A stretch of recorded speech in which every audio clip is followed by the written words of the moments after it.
All right, we're back, everyone. Brother Joshua is going to be doing Isaiah chapter 50 to 54 for us. So, whenever you're ready, bro, I'll let you take the lead and I'll mute myself.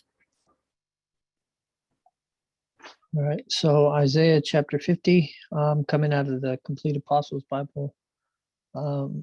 It says, Thus says Yahuwah, of what kind is your mother's bill of divorcement, by which I put her away? Or to which debtor have I sold you? Behold, you are sold for your sins, and for your iniquities have I put your mother away. Why did I come, and there was no man? Why did I call, and there was none to hearken? Is not my hand strong to redeem, or can I not deliver? Behold, by my rebuke I will dry up the sea, and make rivers a wilderness, and their fish shall be dried up because there is no water, and shall die of thirst. I will clothe the sky with darkness, and will make its covering as sackcloth. Yahuwah, even Aluwah, gives me the tongue of instruction to know when it is fit to speak a word. He has appointed me early, he has given me an ear to hear, and the instruction of Yahuwah, even Yahweh, opens my ears, and I do not disobey nor dispute. I gave my back to scourges, and my cheeks to blows, and I turned not away my face from the shame of spitting. But Yahuwah Aluwah became my helper, therefore I was not ashamed, but I set my face as a solid rock, and I know that I shall never be ashamed, for he that has justified me draws near. Who is he that pleads with me? Let him stand up against me at the same time. Yea, who is he that pleads with me? Let him draw near to me. Behold, Yahweh, Yahweh will help me. Who will hurt me? Behold, all you shall grow old as a garment, and a moth shall devour you. Who is among you that fears Yahweh? Let him hearken to the voice of his servant. You that walk in darkness and have no light, trust in the name of Yahweh and stay upon Aluah. Behold, you all kindle a fire and feed a flame. Walk in the light of your fire, and in the flame which you have kindled. This has happened to you for my sake. You shall lie down in sorrow. Hearken to me, you that follow after righteousness and seek Yahweh. Look to the solid rock which you have hewn. Chapter 51. Hearken to me, you that follow after righteousness and seek Yahweh. Look to the solid rock which you have hewn, into the hole of the pit which you have dug. Look to Abraham your father, and to Sarah who bore you. For he was alone when I called him, and baruched him, and loved him, and multiplied him. And now I will comfort you, O Zion, and I have comforted all her desert places. And I will make her desert places as a garden, and her western places as the garden of Yahweh. They shall find in her gladness and exaltation, thanksgiving and the voice of praise. Hear me, my people, and you kings, hearken to me, for a law shall proceed from me, and my judgment shall be for a light of the nations. My righteousness speedily draws near, and my salvation shall go forth as light. And on my arm shall the Gentiles trust, the isles shall wait for me, and on my arm shall they trust. Lift up your eyes to the sky, and look on the earth beneath. For the sky was darkened like smoke, and the earth shall grow old like a garment, and the inhabitants shall die in like manner, but my righteousness shall not fail. Hear me, you that know judgment, the people in whose heart is my law. Fear not the reproach of men, and be not overcome by their contempt. For as a garment will be devoured by time, and as wool will be devoured by a moth, so shall they be consumed. But my righteousness shall be forever, and my salvation for all generations. Awake, awake, O Yerushalayim, and put on the strength of your arm. Awake as in the early time, as the ancient generation. Are you not the one that dried up the sea, the water, even the abundance of the deep, that made the depths of the sea a way of passage for the delivered and redeemed? For by the help of Yahweh they shall return, and come to Zion with joy and everlasting exultation. For praise and joy shall come upon their head. Pain, grief, and groaning have fled away. I, even I, am he that comforts you. Consider who you are, that you are afraid of mortal man, and of the Son of Man who have withered as grass. And you have forgotten Yahweh who made you, who made the sky and founded the earth, and you are continually afraid because of the wrath of him that afflicted you. For whereas he counseled to take you away, yet now where is the wrath of him that afflicted you? For in your deliverance he shall not halt nor tarry. For I am your Allah that troubles the sea and causes its waves to roar. Yahweh of hosts is my name. I will put my words into your mouth, and I will shelter you under the shadow of my hand, with which I fixed the sky and founded the earth. And Yahweh shall say to Zion, you are my people. Awake, awake, stand up, O Yerushalayim, that have drunk at the hand of Yahweh the cup of his fury. For you have drunk out and drained the cup of calamity, the cup of wrath. And there was none to comfort you of all the children whom you bore. And there was none to take hold of your hand, not even of all the children whom you have reared. Wherefore these things are against you. Who shall sympathize with you in your grief? Downfall and destruction, famine and sword. Who shall comfort you? Your sons are the perplexed ones that sleep at the top of every street as a half-boiled beet. They that are full of the anger of Yahweh caused to faint by Yahweh Allah. Let me write that down real quick.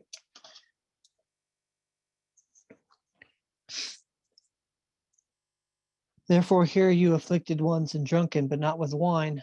Thus says Yahweh Allah that judges his people. Behold, I have taken out of your hand the cup of calamity, the cup of my wrath, and you shall not drink it any more. And I will give it into the hands of them that injured you, and them that afflicted you, who said to your soul, bow down that we may pass over, and you laid your body to the ground to them passing by outside. Isaiah 52. Awake, awake, Zion. Put on your strength, O Zion, and put on your esteem, O Yerushalayim, the set apart city. For the uncircumcised and unclean shall pass through you no more. Shake off the dust and arise. Sit down, O Yerushalayim. Put off the band of your neck, captive daughter of Zion. For thus says Yahweh, you have been sold for naught, and you shall not be ransomed with silver. Thus says Yahweh, my people went down before to Mitzrayim to sojourn there, and were carried away forcibly to the Assyrians. And now, why are you here? Thus says Yahweh, because my people were taken for nothing. Wonder and how. Thus says Yahweh, on account of you my name is continually blasphemed among the Gentiles. Therefore shall my people know my name in that day. For I am he that speaks. I am present, as a season of beauty upon the mountains, as the feet of one preaching glad tidings of shalom, as one preaching good news. For I will proclaim your salvation, saying, O Zion, your Allah shall reign. The voice of them that guard you is exalted. And with the voice together they shall rejoice, for eyes shall look to eyes, when Yahweh shall have mercy upon Zion.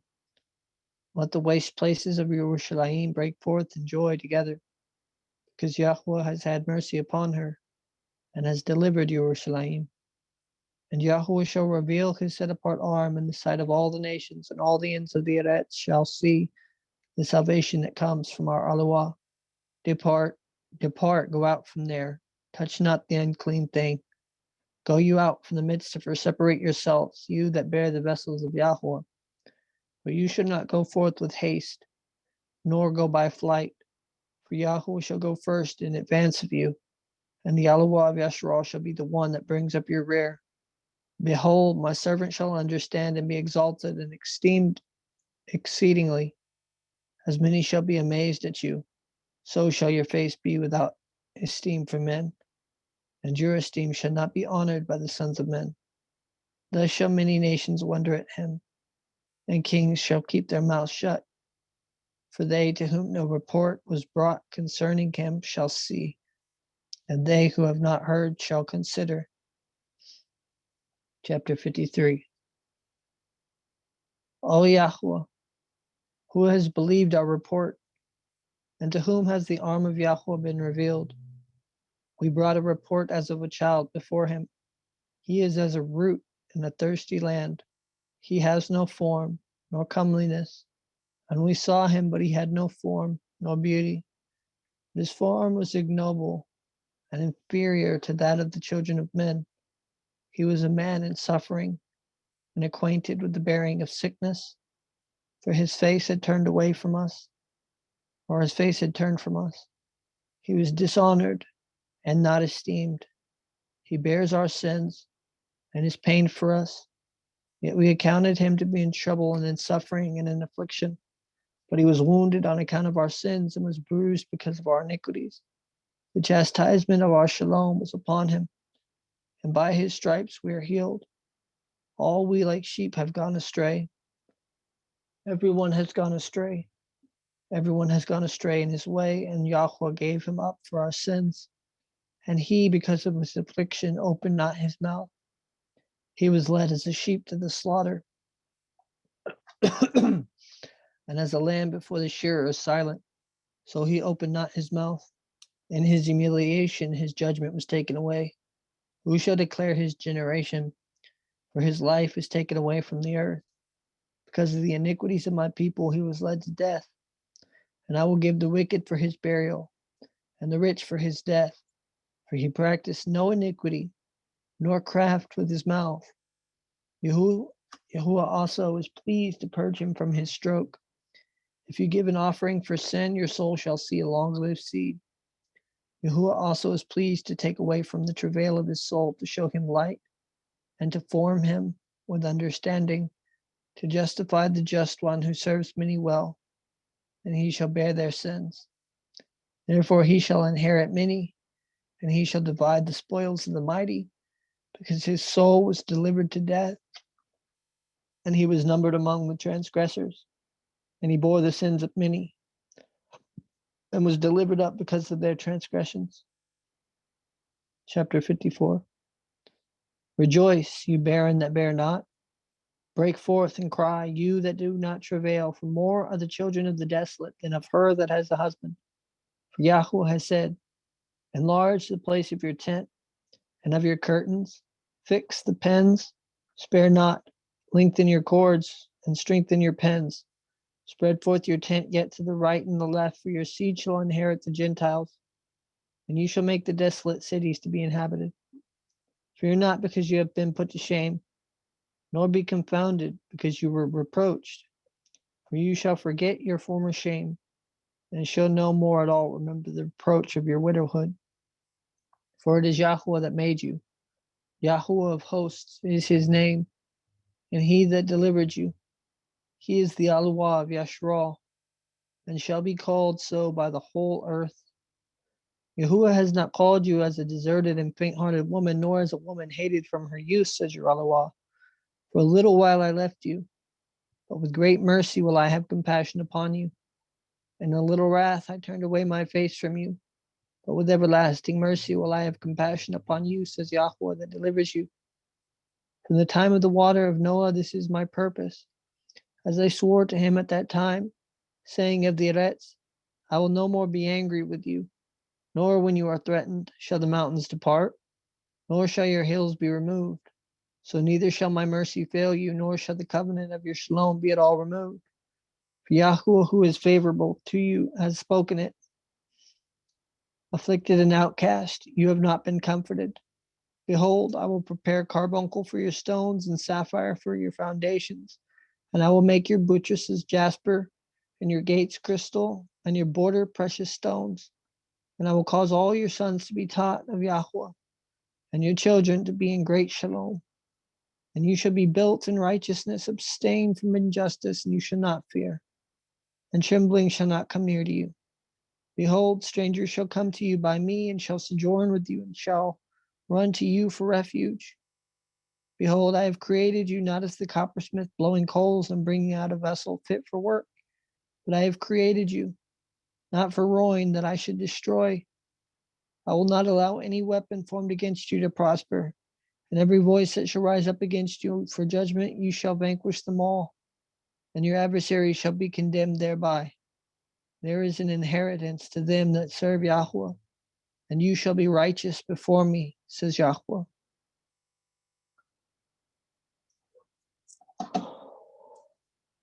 Praise Yah. Hallelujah. Yes. Great job, brother. Beautiful. This is one thing I like about the ESV 2011 on here. They give you all these footnotes here. Yeah, so for verse, I think it's 2. Let me see here. Verse 2, chapter 50. I dry up the sea, I make the rivers a desert. Their fish stink for lack of water and die of thirst. I think I've heard this idea in Christianity. I remember growing up that they thought this was like a sign of the end times. I don't know if you ever heard of that. Where it talks about the fish stink up, the lack of water, and No, I never heard where that. bees are falling and dying and all that. I remember watching like end times videos when I first came into this walk. A lot of Christians like would interpret a verse like this as like a sign of the end. The fish being stinking and the like you'll see around the world where the oceans are dried up and then there's fish rising up like dying on the surface and stuff like that, and they kind of, I guess they take this verse and kind of run with it a little bit, and I think so, yeah. But anyway, I find it interesting. There's all these cross references talking about referring to he dries up the seas. We know that he doesn't just dry up the seas, but when he restores his people, he's going to put water in dry lands. So I find that interesting. There's a couple of cross reference here that I'm just making a little note of here. You got Psalms 107:33, Isaiah 42, verse 15, Jeremiah 7:13, Jeremiah 35:17. So very interesting stuff there. So I wonder why it takes it to the ABP. It shouldn't do that. That's very strange. Anyway, but let's see. Moving on here. Definitely want to talk about Isaiah 52 and 53. So let me just go to Isaiah 52. I want to see if there's anything. Whoops. I clicked on Isaiah. I don't know why it went to that. That's strange. Okay, so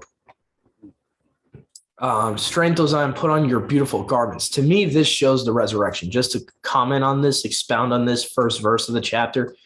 To me, this is definitely a foreshadowing of Yahuwah's bride in a resurrected body. I think what he's doing is he's allegorically calling Yashar'al, or at least the greatest in the kingdom, he's calling them Zion. And that's why he's saying, put on your beautiful garments. Like I know in Christianity, they get this idea, it's talking about just putting on white linen. You know, you see like the Latter-day Saints with the white linen garment. They're totally missing the point. Okay. When it's talking about beautiful garments, it's talking about esteemed bodies, just to make it stupid simple for people. It's talking about a body that's not what you have right now. Talking about putting on beautiful garments. O Jerusalem, the set apart city, for there shall no more come into you the uncircumcised and unclean. So this is a complete paradigm shift from Daniel, where Daniel says it will be trodden by the Gentiles, right? So this is kind of like the very end of everything. In Isaiah 52, verse 1, he's basically saying, no more will the heathen trod you down. No more will that happen. And again, there's like a lot of cross references here. And I'm not going to read them all, but I just want to kind of read them all for you to do your study of your own. Psalms 101 verse 8 is one of them. Isaiah 51:9, Jeremiah 31:40. Okay. Matthew 4:5. Ephesians chapter 5 verse 14. Revelations 21 verse 2. So a lot of cross references here, and I can thank Treasury of Scriptural Knowledge for doing that for me. Thank you very much. Okay. See here. That's Yahuwah. You were sold for nothing.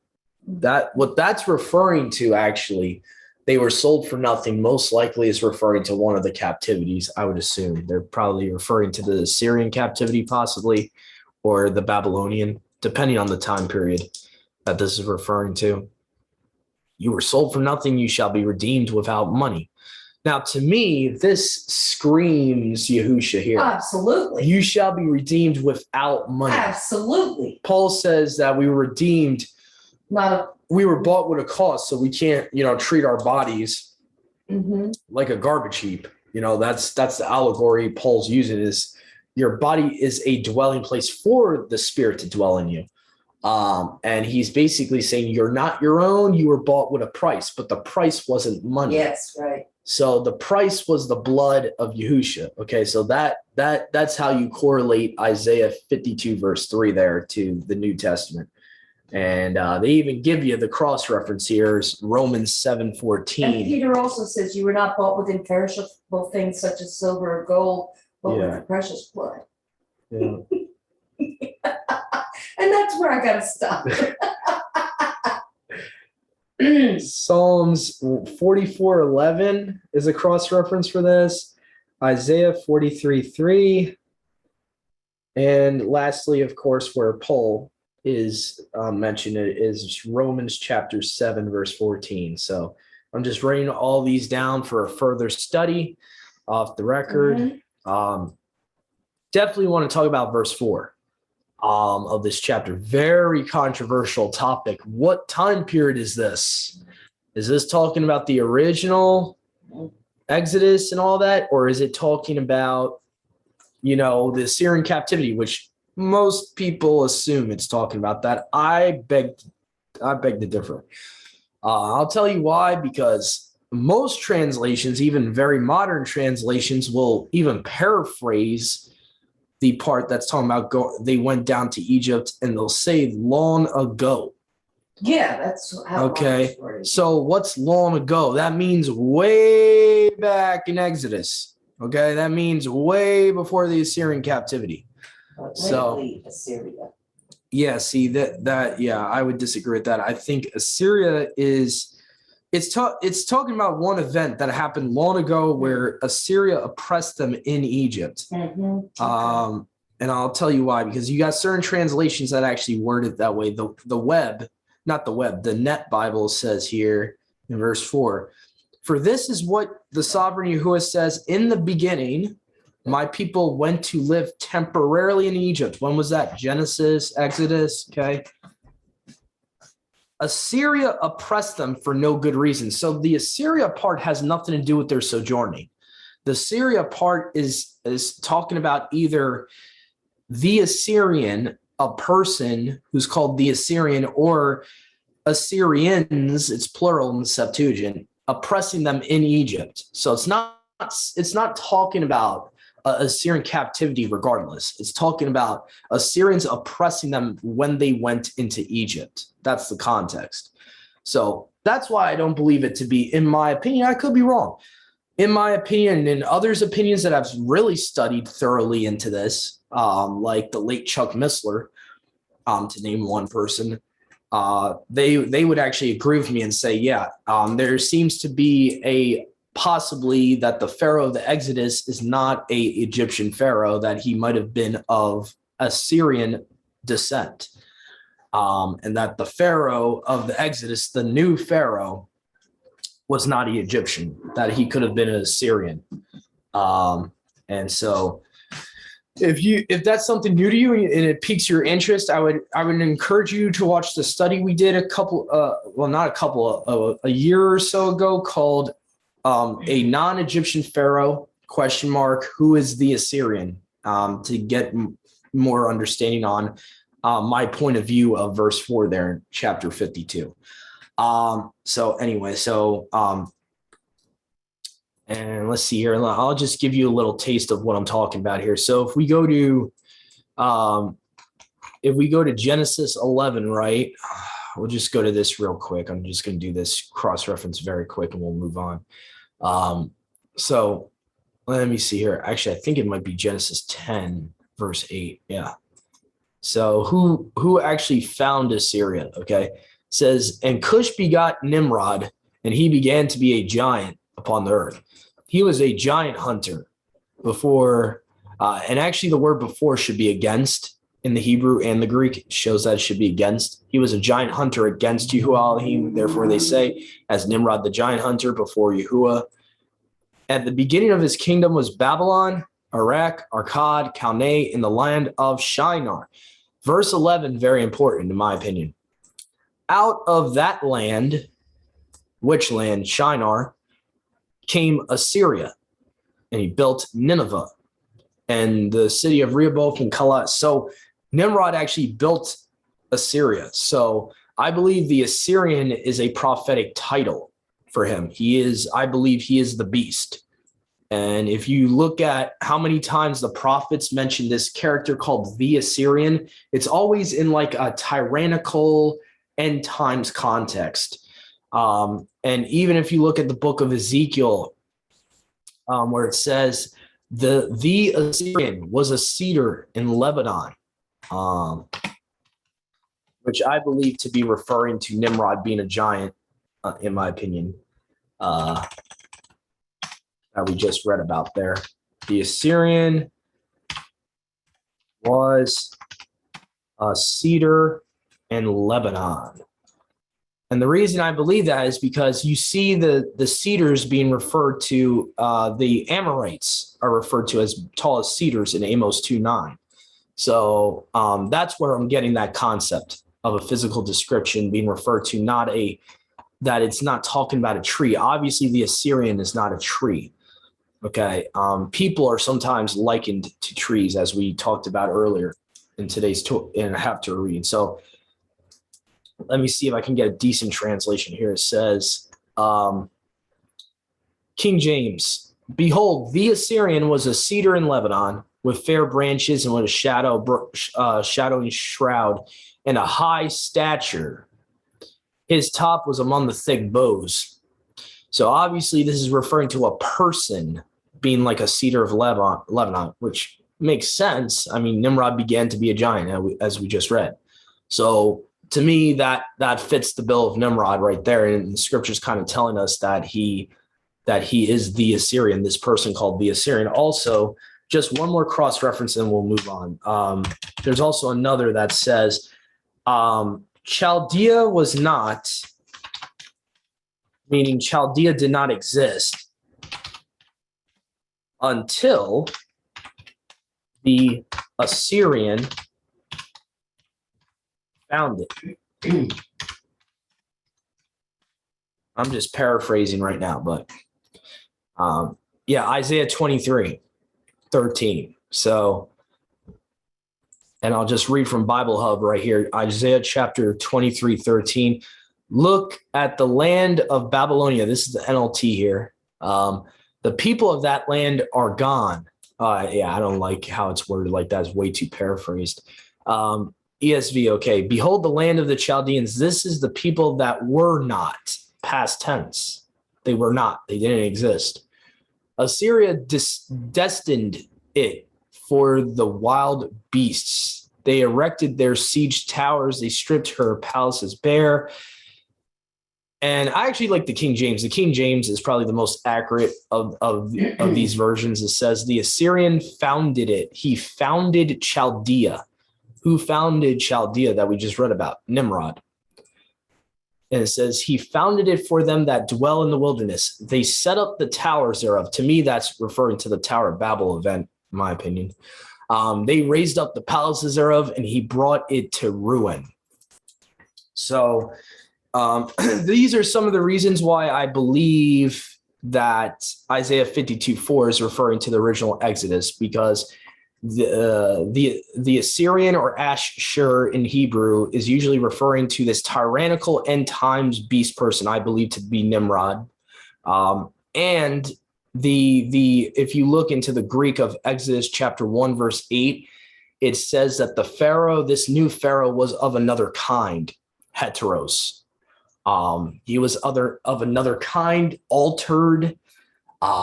Strange is another definition for that Greek word. So he was a lot different from the Pharaoh that Joseph knew. And I agree with Chuck Missler that he was a different ethnos, in my opinion. And to me, I think that's the only context that would fit Isaiah 52:4, because they did not go to Egypt in the Assyrian captivity. They chose to go back to Egypt when Yahuwah was trying to take the southern house to Babylon in the book of Ezekiel and Jeremiah, but they never actually went down to Egypt in the Assyrian captivity. As far as my knowledge is, as far as I know, I could be wrong. All right. So before we continue, go ahead, Brother Joshua. I'll let you go. And then yeah, I just to kind of add to your point, we know that I'll just save it for off the record, because it's a secular reference. It's not a biblical reference. Cool. No problem, bro. I appreciate that. Cool. All right. So we're going to move on to 53, because 53 is the really important chapter. Okay. So especially for people that are still kind of deceived into the false image of Messiah, I really want to bring out the verse that I remember you reading here, where it talks about the Septuagint makes it very clear he was nothing to look at for women to look at him. It says it right here in the Septuagint. It says, I'm reading from the Brenton's 1851 version of the English translation of the Septuagint. It says, but his form was ignoble and inferior, meaning less than that of the children of men. He was a man in suffering, acquainted with bearing of sickness. So you know how it says in the New Testament, he bared our sicknesses? I think that's literal. It's not just spiritual. He bore our illnesses. Mm-hmm. For his face is turned from us. He was dishonored and not esteemed. Again, this is showing us that what he's portrayed as today, physical appearance-wise, is not the case. Oh, no. Nothing near it. No. He would be nothing attractive for a woman to look at when he was when he took on human flesh. He was not this Caesar Borgia, Greco-Roman guy that women, fall in love over. No. He would have been very rugged. He probably would have been very just normal, average guy, maybe very unattractive for some reason. Mm-hmm. For some reason, the father didn't want him to be have any attraction that a woman would take hold of. Right. Probably because his purpose for his son was to die for mankind, not to have a wife. So that's probably one of the reasons. So yeah. Go ahead, Sister Marissa. I see you got your hand up. Okay, so as you were reading and you read that, he took upon himself our sicknesses, and that's when I may be mistaken, but that's when it started talking about his physical appearance. After he took on our sicknesses, I don't think that in relation to his appearance, this is prior to him taking on our sicknesses. I think that it relates to after he started taking on our sicknesses, then he started to have what they describe as not, comeliness or whatever, because it doesn't really speak of his appearance prior to after him taking on our sicknesses. Does that make sense? It does make sense. Yeah. Well, actually, no, that's incorrect. The way it reads, it's before him bearing sickness. I'll read the whole verse in context again from the beginning.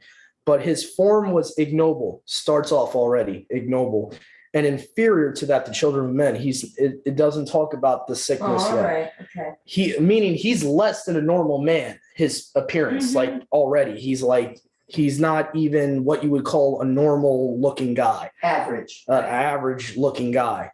He was a man in suffering, acquainted with bearing of sickness. So it's actually after it talks about his appearance. So I'm not denying that Sister Marissa has a point that he probably got uglier when he bared our sicknesses. So, because it does that to you. So genetically, the fact that he literally, think about it, he was making whole everyone through his ministry, right? Mm-hmm. He's healing one, making whole thousands of people, bringing people back to life. That probably has a genetic effect on you. I'm pretty sure.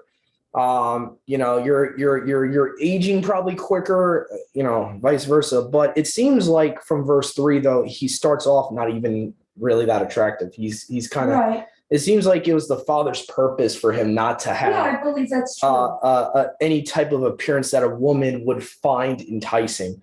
And I think it was because his mission was to die for us, pretty much. And that's one of his main missions, was to die for us in the ministry of the good news, to preach the good news. So he didn't have time for a wife. No. It kind of wouldn't make sense. And to me, it would be kind of torture to have him come in the human flesh and be so attractive that women are constantly That's right. falling for him, and he can never have a wife. To me, that's kind of torture. So anyway, but go ahead, Joshua. After you, I'll continue here. I'll probably go to chapter 50. That's an old hand, bro. Oh, okay. Let's see. His actually, there's a couple other things I want to talk about. His he didn't open his mouth. New Testament talks about that, right? He was dumb before the shearer, like a lamb. Like a lamb. Okay. Now, just technically, because people will say, "Oh, it says sheep, lamb, same family." Okay, not a big deal. It actually says both technically in verse 7 there in the Septuagint. It says he was led as a sheep to the slaughter, as a lamb before the shearer is dumb. So he opens not his mouth. That's why he didn't open his mouth to Pilate. In his humiliation, his judgment was taken away. Who shall declare his generation? For his life is taken away from the earth. Because of the lawlessnesses of my people, he was led to death. That's a big verse there. And to me, that completely debunks the Israel interpretation of this, of the suffering servant. The suffering servant cannot be Israel. Because it says, it says he was led to death for who? The sins of Israel. Right. I mean, let's be honest. That's what it says. I mean, so it can't be Israel. If we have any Jewish listeners or viewers here, I'm sorry, guys, but you're not the suffering servant. He picked an individual to die for his people's sins. Okay, he picked one individual himself. Okay, I will give the wicked for his burial, meaning I will give the wicked for Yahusha's burial. Okay, so he took the punishment in the place of the wicked. That's what it's saying there in verse 9. And the rich for his death. For he practiced no lawlessness. Okay, Israel, this can't be referring to Israel either. Israel practiced tons of lawlessness. Even the person Jacob sinned a couple of times. He was not perfect. Okay, no craft was found in his mouth. This means like he never lied. He never bared false witness. He never misspoke, because you can lie by misspeaking. You can sin by lying, by unintentionally lying. So this is saying no craft ever was found in his mouth. Like, it's basically what it's saying. Obviously, this is not a normal human being. Okay. Yahuwah is pleased to purge him from his stroke. If you can give an offering for sin, you shall see a long-lived seed. To me, this is like a conversation that the personalities of the Father and the Son here are like the Father's talking to the Son. Like, if you could give a offering for sin, you will have a long-lived seed. That's how I kind of interpret that. Because we see in Galatians 3, right? Galatians chapter 3, verse 29, Paul says, he who is in Messiah is the seed of Abraham, right? The seed of the woman. Okay. So Yahuwah is also pleased to take away from the travail of his soul, to show him light, to form him with understanding, to declare righteous the righteous one who serves many well, and he shall bear their sins. Again, he, an individual, not a nation, he shall bear their sins. Okay. Therefore, he shall inherit many. Okay. Now, this is definitely Yahusha. This screams Yahusha here. He shall inherit many. So, and he shall divide the spoils of the mighty, because his soul was delivered to death, or Sheol, and he was numbered among the transgressors, and he bore the sins of many. Now, this cannot be a normal mortal. You know why? In the Torah, it says you cannot die for another's sins. Like a normal mortal man, like I cannot die for my father's sins. My mom cannot die for my sins, vice versa. So I find it interesting, the argument that the non-New Testament people out there make from the book of Numbers and the Torah actually proves our point, that he wasn't just a regular mortal man. It's kind of funny in a way, because it's literally showing that there's something special about him. It's not just the right guy at the right time type of thing. He was divine. He was not just a mortal man. To be allowed to do this according to Torah, he could not be a normal human, because literally he's dying for the sins of others, which according to, I think, the book of Numbers, it says, a son can't die for the sins of his father. A daughter can't die for the sins of her mother, vice versa, vice versa, vice versa. So if he's just a regular mortal man, to me, that would kind of contradict Torah. If there's no divinity to him at all, and he's just a normal mortal human being that had no pre-existence, that was born in Mary's womb, we have a huge problem in verse 12 there. Go ahead, Brother Joshua. I don't know if there's so to kind of add to that, and then I got a question regarding that.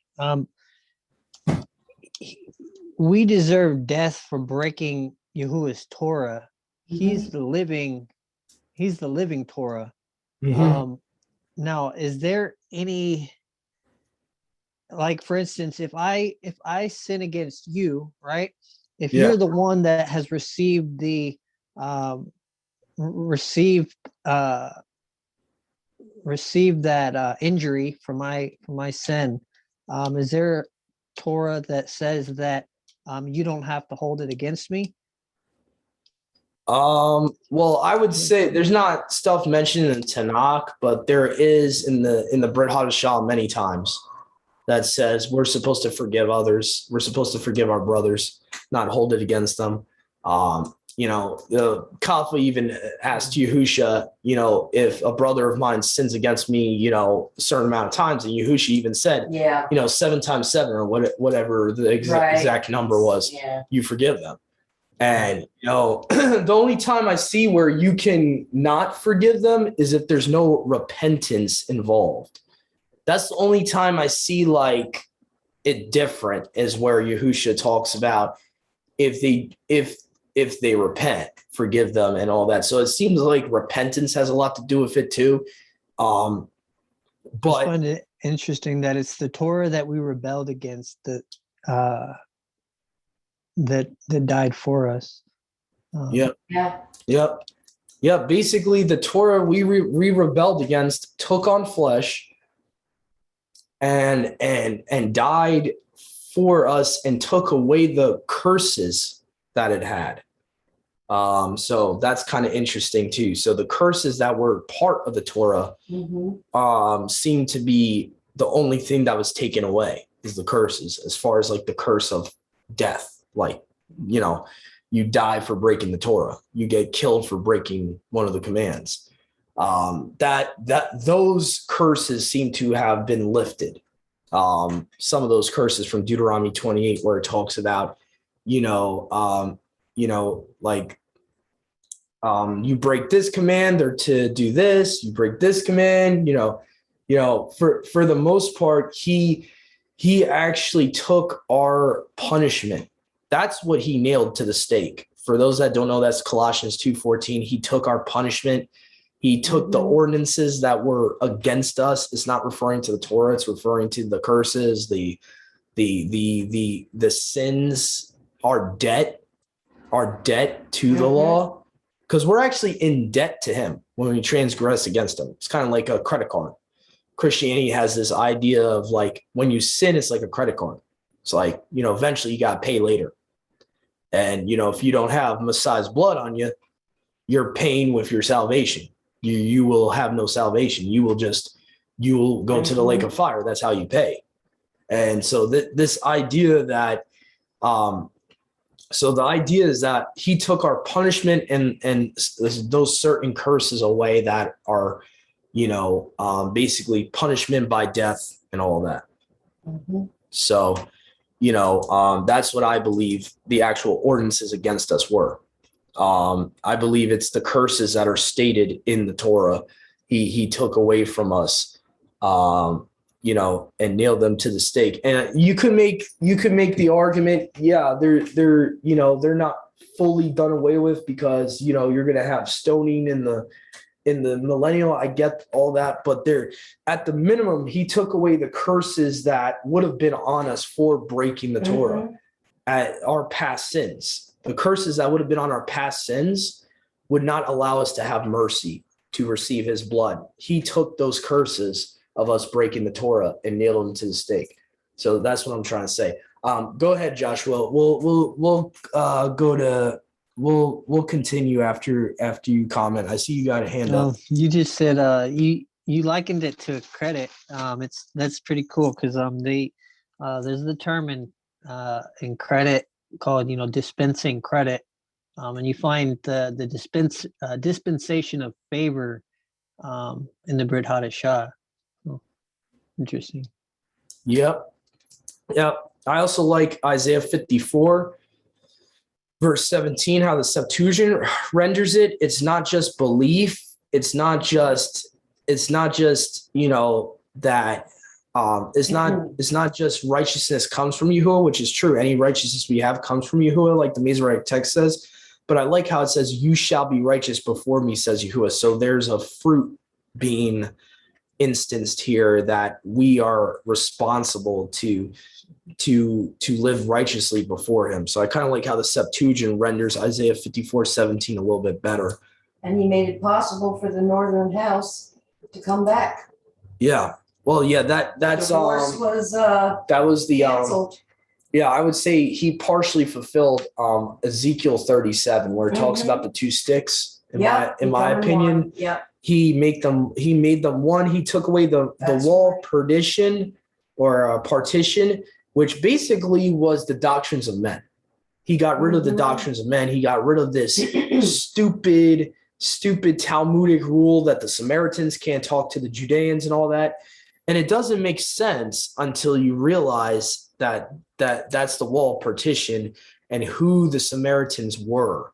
To my research and others' research, and even if you look at the book of John, the Samaritans were, Northern House Israelites that snuck back into the land.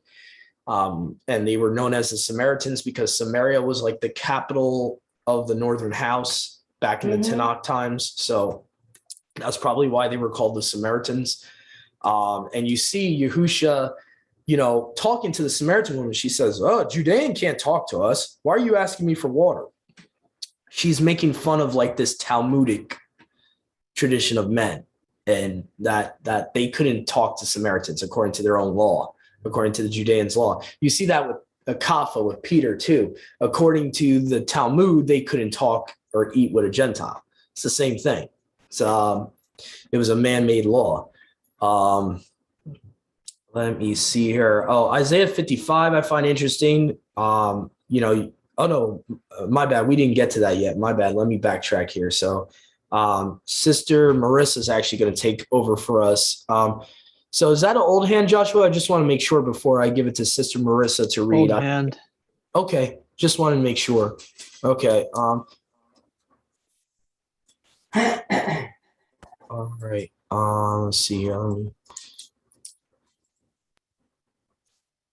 Hey, Marissa, are you going to need me to put anything on the screen for you, or are you reading from your own scriptures? Yeah, I'm going to read from the Hallelujah scriptures. Okay.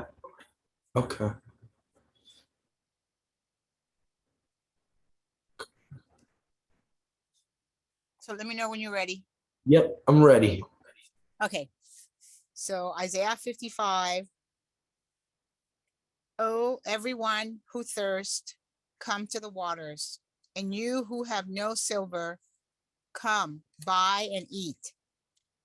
Come buy wine and milk without silver and without price. Why do you weigh out silver for what is not bread, and your labor for what does not satisfy?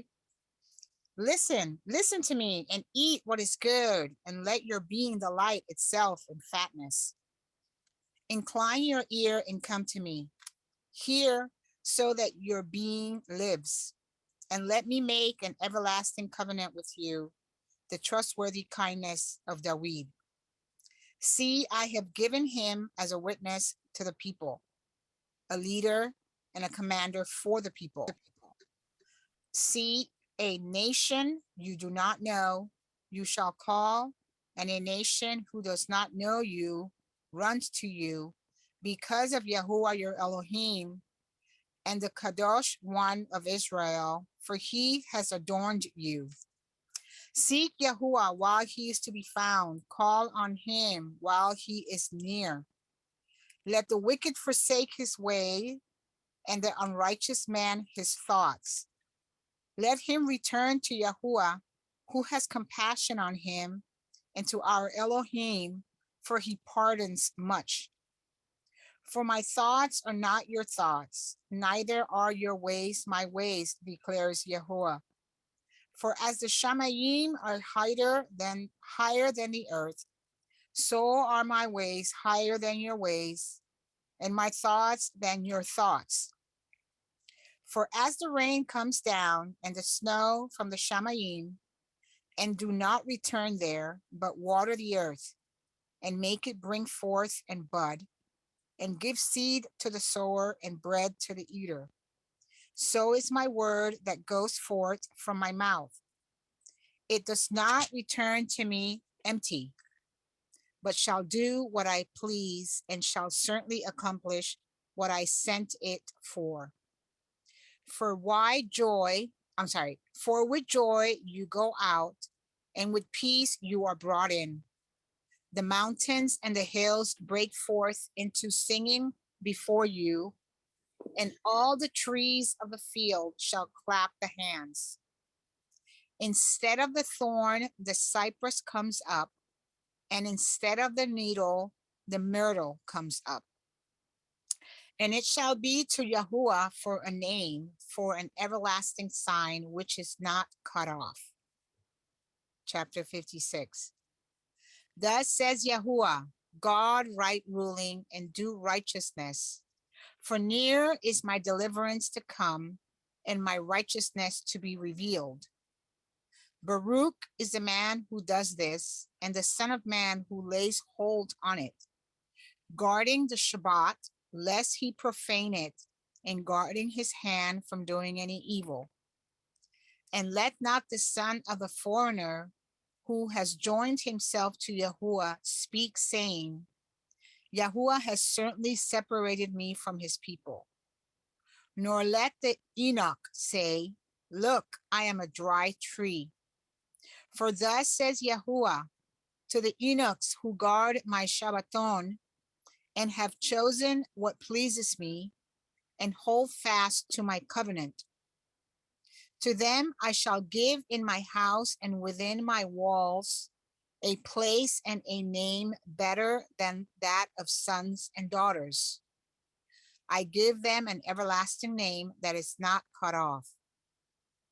Also the sons of the foreigner who join themselves to Yahuwah to serve him and to love the name of Yahuwah, to be his servants, all who guard the Shabbat and not profane it, and hold fast to my covenant. Them I shall bring to my Kodesh mountain, and let them rejoice in my house of prayer. Their burnt offerings and their slaughterings are accepted on my altar. For my house is called a house of prayer for all the peoples. The Master Yahuwah, who gathers the outcasts of Israel, declares, I still gather to him besides those who are gathered to him. All you beasts of the field, come to devour all your beasts in the forest. His watchmen are blind, all of them they have not known. All of them are dumb dogs, unable to bark, dreaming, lying down, loving to slumber. And the dogs have a strong appetite. They never have enough. And they are shepherds. They have not known understanding. All of them look to their own way, everyone for his own gain from his own end. Come, let me bring wine and fill ourselves with strong drink, and tomorrow shall be as today, even much greater. Chapter 57. The righteous one has perished, and no one takes it to heart. Any kind men are taken away, while no one understands that the righteous one is taken away from the presence of evil.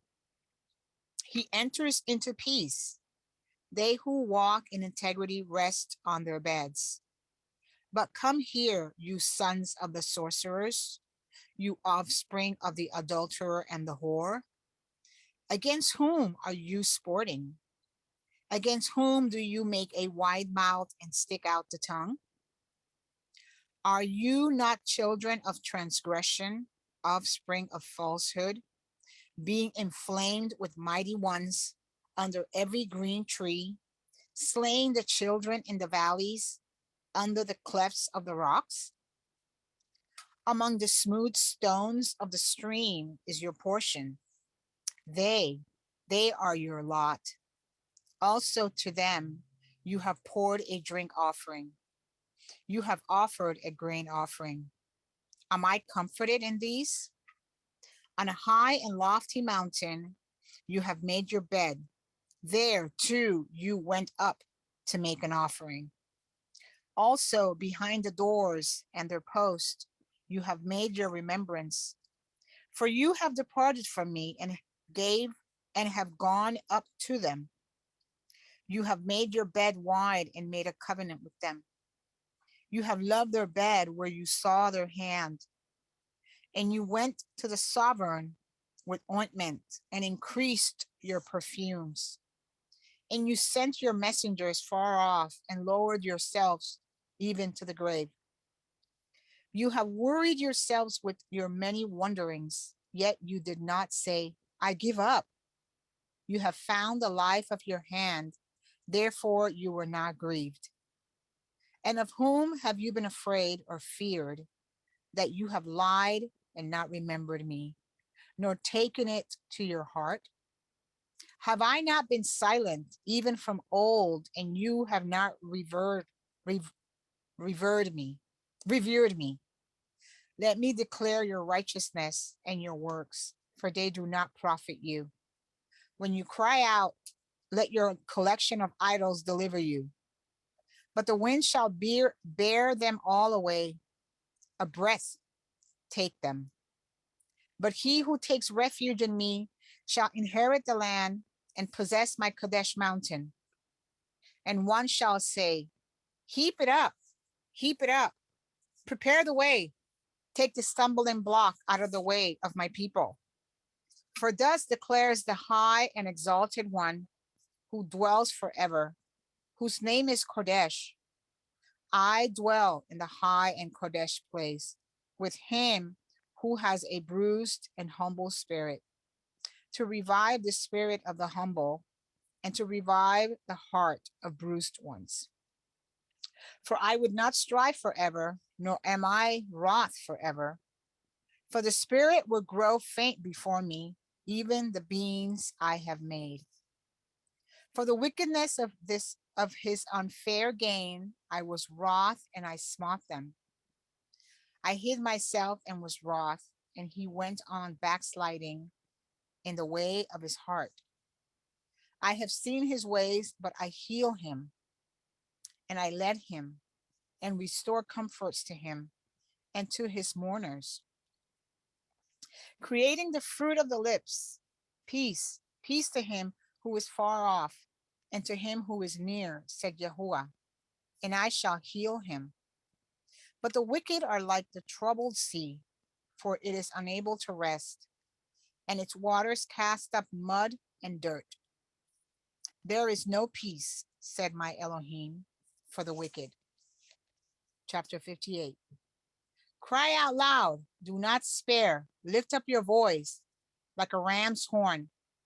Declare to my people their transgression, and the house of Yaakov their sins. Yet they seek me day by day and delight to know my ways, as a nation that did righteousness and did not forsake the right ruling of their Elohim. They ask of me rulings of righteousness. They delight in drawing near to Elohim. Why have we fasted and you have not seen? Why have we afflicted our beings and you took no note? Look, in the day of your fasting, you find pleasure and drive on all your laborers. Look, you fast for strife and contention and to strive with the fist of wickedness. You do not fast as you do this day to make your voice heard on high. Is it a fast that I have chosen, a day for a man who afflicts his being? Is it to bow down his head like a bulrush and to spread out sackcloth and ashes? Do you call this a fast and an acceptable day of Yahuwah? Is this not the fast that I have chosen, to loosen the tight cords of wickedness, to undo the bands of the yoke, to exempt the oppressed, and to break off every yoke? Is it not to share your bread with the hungry, and that you bring to your house the poor who are cast out, when you see the naked and cover him, and not hide yourself from your own flesh? Then your light will break forth like the mountain, your healing spring forth speedily, and your righteousness shall go before you. The esteem of Yahuwah would be your rear guard. Then when you call, Yahuwah would answer. When you cry, he would say, here I am. If you take away the yoke from your midst, the pointing of the finger and the speaking of unrighteousness, if you extend your being to the hungry and satisfy the afflicted being, then your light shall dawn in the darkness, and your darkness as the noon. Then Yahuwah would guide you continually and satisfy your being in drought and strengthen your bones. And you shall be like a watered garden and like a spring of water whose waters do not fail. And those from among you shall build the old waste places. You shall raise up the foundations of many generations. And you would be called the repairer of the breach, the restorer of streets to dwell in. If you do turn back your foot from the Shabbat, from doing your pleasure on my Kodesh day, and shall call the Shabbat a delight, the Kodesh of Yahuwah esteemed, and shall esteem it, not doing your own ways, nor finding your own pleasures, nor speaking your own words, then you shall delight yourself in Yahuwah. And I shall cause you to ride on the heights of the earth, and feed you with the inheritance of Yaakov, your father, for the mouth of Yahuwah has spoken.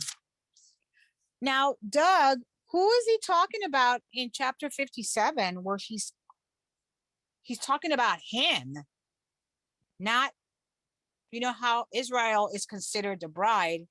So who is him in 57?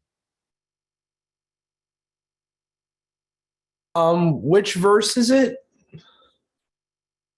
Just so I can follow along here. Let me see here. Okay, Brother so Joshua, chapter go ahead. 50 What was No, it? I'll wait until she's done.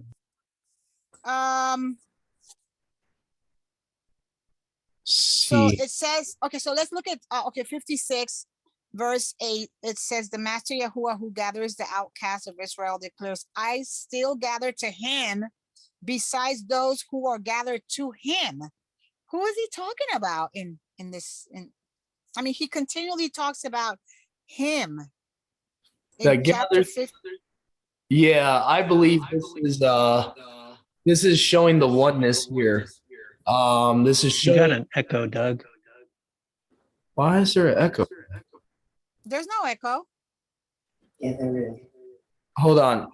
Sister Marissa, can you mute yourself for a second? I think it might be coming from your side. Okay, hold on. Yeah, there we go. So to answer Sister Marissa's question, this is a good question here. So I believe it's talking about Yahusha. So this is like a verse that shows the oneness here. It says, Yahuwah that gathers the dispersed of Yasharel, for I will gather to him a congregation. Now, what do we know that Yahusha says in the New Testament? Whose bride is the assembly? The assembly is Yahusha's bride. The body of Messiah is his bride. Doug, really quickly, here in this version of the Bible I'm reading, him is in small letters. It's not capitalized, the H, it's small letters. All the way from chapter 56 to 57, where it talks about him, it's all small him. Yeah, I think it's referring to Yahusha here because he's the only one it could be referring to if the Father is referring to a separate personality here. Because Yahusha is the one we just read about. I think, where was it, Mom? 54, 55. It talks about he's a prince. He's going to be a prince of the peoples. Okay, I'm just curious to see how the Targum puts this verse. I guarantee you it mentions the word of Yahuwah as the him. I would not be surprised. Let me see here. And let's see. Doug, in chapter 57, in verse 17, it says, I hid myself, which is in capital, and was wroth. And he went on backsliding in the way of his heart. That's not Yahuwah. I was enraged. No, that's Israel switches gears. Yeah, it's not talking about the same thing. The chapter before that we're referring to is talking about Yahusha, I believe, in verse 8 of 56, but it switches gears in 57.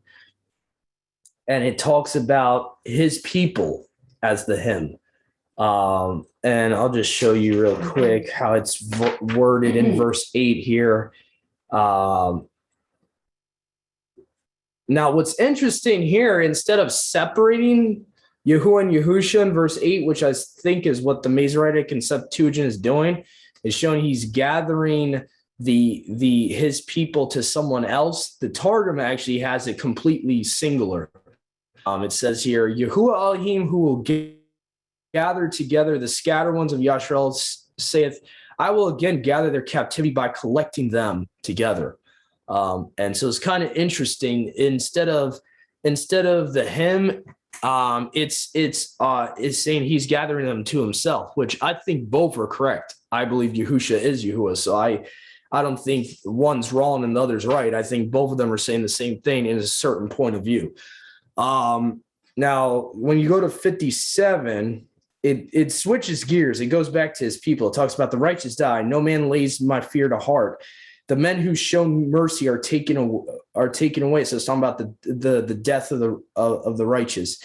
They consider not that the righteous are taken away on account of the evil which shall come. So this is obviously talking about Yasharal here. Mm-hmm. They shall enter. Look at verse 17 in chapter 57. See here. My wrath is upon them, says them in the Targum. My wrath is upon them on account of their robbed riches. I smote them. I removed my splendor from them and cast them out. I scattered their captives because they went astray after the imagination of their hearts. So the Targum makes it very clear it's talking about Israel here. It's not talking about a single individual, but Israel as a whole became wicked and his wrath is upon them, which actually goes aligned with all the rest of the prophets. So it could be a Masoretic text thing. Doug, in the Hallelujah scriptures, it says he. Yeah, that's sliding in the way of his heart, meaning he, right? I don't know why it would be he. That's a little weird.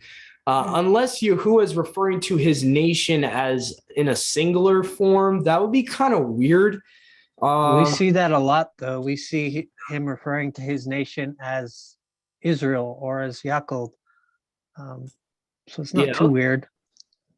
Yeah. So, okay. Yeah. I just like the Targum a little bit better. It expounds a little bit. It kind of gives you the context of the verse. That's what I like about the Aramaic Targums of the Torah and the prophets, because this version I'm reading from clearly shows it's Israel. It clearly shows. I mean, it expounds on it. It talks about I scattered there. Those that are dispersed. Because they went astray after the imagination of their hearts. I don't know. To me, I like the Targum a little bit better. It explains it a little bit better what the context is. Yeah, him has to be referring to Israel. So yeah, him has to be referring to Israel. So for some reason, that both the Septuagint and Masoretic use a singular verb to refer to a whole nation. I think that's what's confusing us here is we don't realize that there's times where Yahuwah does that with his people. He'll refer to his people as one person. And I think that's what confuses us here. So that was a good question. So, Very good. Very good. but the Targum clearly shows it's Israel, that whole chapter, though. It even continues to say, the way of their repentance is before me. I will forgive them. I will have compassion upon them. I requite consolations to them, to those that mourn with them. And then it talks about the prophet says, he that creates the speech in the lips of every man, peace shall be worked for the righteous who have kept my law of old. Peace shall be worked out for the penitent. I hate how it says penance. It should be peace should be worked out for the repentant, not penitent. Stupid. Who return to my law, it is at hand that I will pardon them, says Yahuwah. But the wicked are like the troubled sea. And to understand this prophetic language, you got to understand what the book of Jude talks about. The wicked are like troubled waves. Okay. But the wicked are like troubled sea that seeks to rest, but cannot, and its waters bring forth mire and dirt. There's no peace, says my Alua or my Elohim to the wicked. So even in like verse 21 of this chapter, it gives you the context of the prior verse. It's talking about his people versus the wicked. His people were wicked in the past, and now he's having mercy on them. So hopefully that explains, that kind of simplifies that a little bit more. That's why I like the Aramaic Targums. They kind of help sometimes. Sometimes it's the word for word versions sometimes are lost in translation. Sometimes you need a little bit of expounding to understand certain things. So anyway, so also the footnotes here, if you look at the footnotes, they clearly are talking about Yasharal. It talks about Isaiah 57:19 a cross-reference, Luke 22:25, Luke 6:21. Okay. So actually that's something else. Never mind. So, but there's a lot of cross references here from the ESV. I wonder if they do it for that verse I was just looking at, if they actually give you cross references for it being Israel. So Shalom. Shalom, Sister Shana. Shalom. Hey, I'm back. Cool. I wanted to add something about our sister's question. Yeah. Because it's the translators that add capital letters. You won't find that in Hebrew. Yeah. Or Greek. Yeah. It literally, they're going by whatever tradition they have. I do appreciate when it's talking about Yahusha. This is just an opinion of mine. I do appreciate though when they went in John 8:24 where he says, if you don't believe I am, you will die in your sins, and they capitalize the I am. I kind of like that because that seems to fit, because he's not just saying I am the Messiah, he's saying I am the Ahara Shaya. So I see why they do that sometimes. They're trying to make an emphasis of something, but like Shoshana said, to agree with her, it's not really there. They're kind of like putting extra emphasis on certain things that by doing that, which you don't really need to do, but they're kind of like they're trying to make a point of something. Like even this translator of the Targum, where it talks about the word of Yahuwah, it capitalizes the word to make a point of that. It's not just talking about utterance or speech, it's talking about a person as the word of Yahuwah. So it will say like my, and then it will have capital WORD to put like emphasis. So yeah, but that's true. In the Hebrew and Greek, you won't see capitalized letters or anything like that. That's more of like a translator thing. Yeah, good point. So let's see here. I think we are up to now our Brit Hadashah portion, I think, if I'm not mistaken. And that should be the last. Oh, no, that's not the last part. Never mind. I got some comments, Doug. Yep. Go ahead, Joshua. So the in Isaiah 55:4, the Masoretic, instead of reading Gentiles, it reads people, which kind of makes it confusing because when you read people, it could be referring to Israel's people versus the Gentiles. So the Septuagint makes it more clear that it's Gentiles.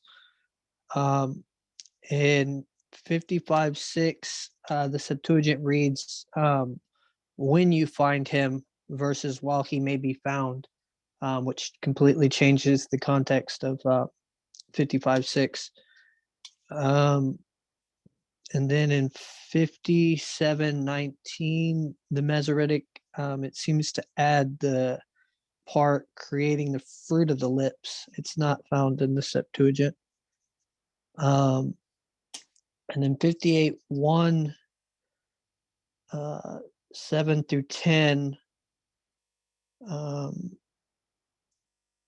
it says, break your bread to the hungry, lead the unsheltered poor to your house. If you see one naked, clothe him, and you shall not disregard the relations of your own seed. Then shall your light break forth as the morning.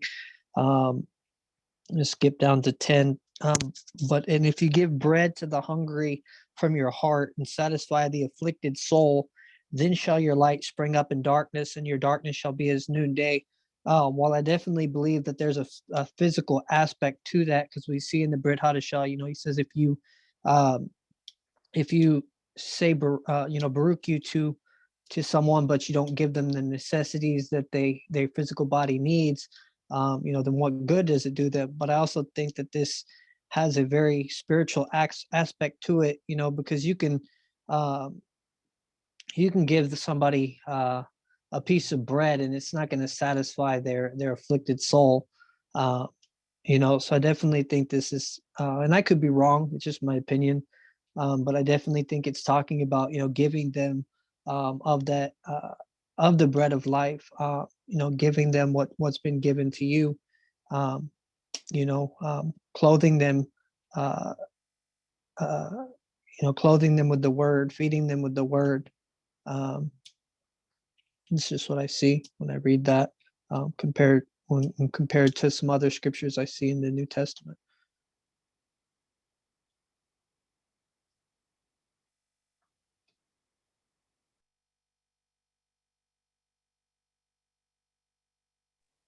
Where's Doug? Did he freeze up? No, I'm here. I was just away for a second. Yeah, I agree with everything Joshua said. I think that's a good point about the bodily needs and all that from the Brit Hadashah. That was a good point that I didn't even catch.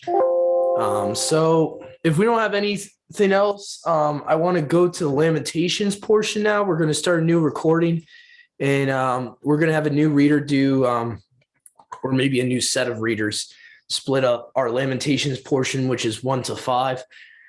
So please stay tuned. We'll be right back. We'll be back in about like a minute or two. So stay tuned. Shalom. All right. Okay.